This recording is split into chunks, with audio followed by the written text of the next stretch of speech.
the rich just got richer. We are only 2 days into free agency, and I think it's safe to say that there are some very clear winners and losers. And I think one of the biggest winners has to be the Los Angeles Lakers, hands down. I mean, what Rob Pelinka has been able to do with this team is nothing short of a miracle. Now, the Los Angeles Lakers are just coming off of a Western Conference Finals appearance just a few months ago, and they have somehow gotten better. Now, if you don't remember, this team was essentially assembled at the trade deadline last season, where they got most of their key pieces that led to that good playoff run, a few months before the playoffs even started. Yes, that team had maybe 1 or 2 months to gel before being thrown to the wolves in the NBA playoffs, and they were able to go all the way to the Western Conference Finals. Farther than that Clippers duo of Paul George and Kawhi has been able to do. So, just saying. Anyway, heading into free agency, I would say that Rob Pelinka, Jeanie Buss, and Darvin Ham had one goal in mind, and that was to keep this core together. Because imagine what this core would be able to do if they had an entire season and offseason to play together. Now, you've heard that before here and there with other teams, but I think it stands true for this Los Angeles Lakers team.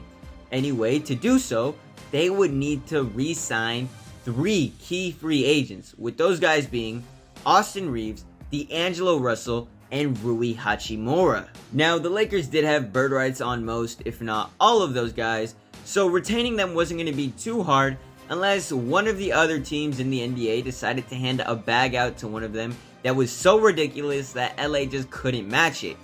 And, if any of those guys were going to be handed a massive bag, it was thought that it would be Austin Reeves because of how well he played in the postseason and the regular season. I mean, he really stepped up when it mattered most. Plus, he plays in LA, so his value is just going to be higher because they get the most media attention, obviously. So, Austin Reeves was expected to be handed a huge purse, and somehow the Lakers were able to retain the guy on a 4-year, $56 million contract. And if you've seen the contracts that have been handed out by some of these crappy teams with hella cap space, you would think Austin Reeves would have got one of those type of deals. But no, the Lakers were able to retain the guy for $14 mil a year? Steal, an absolute steal. Now, we've seen guys like Austin Reeves be let go in the past because the Lakers just couldn't afford to keep him, like Alex Caruso or Kyle Kuzma. But the fact that they're able to keep AR-15 is perfect, and I think it's really good for the culture. Now let's move on to another guy who I honestly thought had not the biggest chance, but a likelier chance of losing, and that was Rui Hachimura. Now, Rui Hachimura took over in the playoffs. I would say he had an even better postseason than Austin Reeves. There were some games where he was one of, if not the highest scorer in the playoffs. So Rui Hachimura, the Lakers were able to sign him on a 3-year, $51 million deal, which is about $17 million a year. Steal. I mean, the fact that he came over in the deadline last season for Kendrick Nunn and a second-round pick. Rob Pelinka is a finesse god.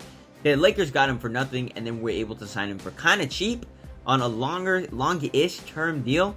Rui Hachimura and Austin Reeves were a huge reason why the Lakers had such a good free agency. The fact that they were able to retain those two guys, beautiful. Now, last and questionably least out of the 3 guys would have to be DAngelo Russell. If any of those 3 were going to walk, it was thought that maybe it was DAngelo, because unlike those 2 other guys that I mentioned previously, he didn't have the best postseason, but he also did come over in the trade deadline, so he hasn't been with the team as long.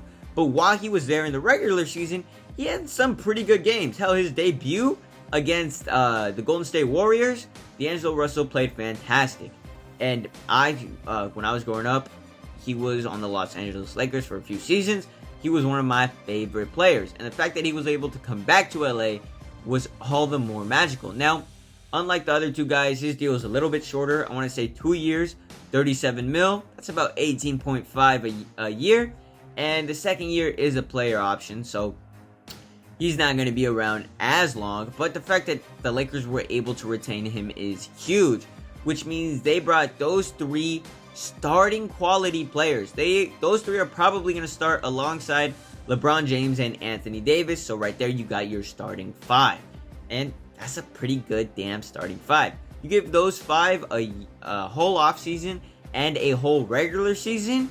Oh, by the time postseason comes around, they will be cooking.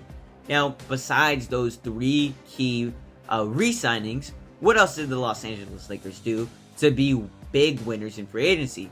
Well, I would say that their biggest pickup, besides those re-signs, would have to be Gabe Vincent. Yes, the Los Angeles Lakers were able to steal Gabe Vincent away from the Miami Heat for 3 years, $33 million. They were able to sign him with the mid-level exception, so that's why, you would think, oh, LA, where are they getting this cap space from? Well, Gabe Vincent was able to come over on the mid-level exception, and honestly, the only guy that I would have rather the Lakers signed over him was probably Brook Lopez, but he wasn't leaving Milwaukee, let's be real. So Gabe Vincent, fantastic pickup, is a shooter, something the Lakers desperately need. They were lacking shooters and, big men last year. So the fact that they were able to get Gabe Vincent is a massive pickup for the organization. Now, like I said, they needed shooters and they needed big men. And they were able to fill that second need with a guy like Jackson Hayes. Now, Jackson Hayes is one of the smaller signings, but I think he is a key player that will be getting a few, if not a lot of minutes, especially when Anthony Davis is off the court. They're going to need a center to fill in. Jackson Hayes, I think, is a perfect player to come in and, get some minutes while Anthony Davis is off the court. Now, Jackson Hayes did pretty much underperform. I mean, I'm pretty sure he was like a top 10 pick, a lottery pick, and he underperformed with the New Orleans Pelicans, which is why they let him go. But I think Jackson Hayes can turn things around in LA. And speaking of players who underperformed with their original teams, the Lakers also signed Cam Reddish, who, went just around the time that Jackson Hayes did in the draft. So Cam Reddish, huge underperformer, but I think he has a chance to change it up in LA. I think LA is a perfect spot for both of these two guys to revive their careers. Now, obviously, they will be coming off the bench, but I do think they will be key pieces. And if they don't work out, they'll probably just get moved around the deadline, so who knows. Jackson Hayes, along with Cam Reddish, signed on the veteran minimum, so you're not looking at too much of a cap space being eaten there. And the last, but certainly not least signing that I haven't mentioned yet is Taurean Prince.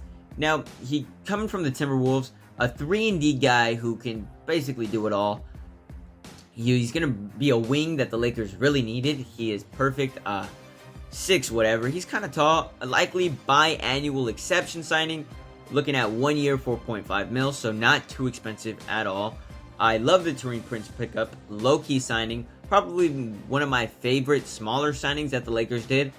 So that's their free agency. Now, that's their free agency as of now. But that alone is enough to call them the biggest winners, because they were able to keep this core that played really well last season in a short amount of time and add new guys that are going to make this team even better.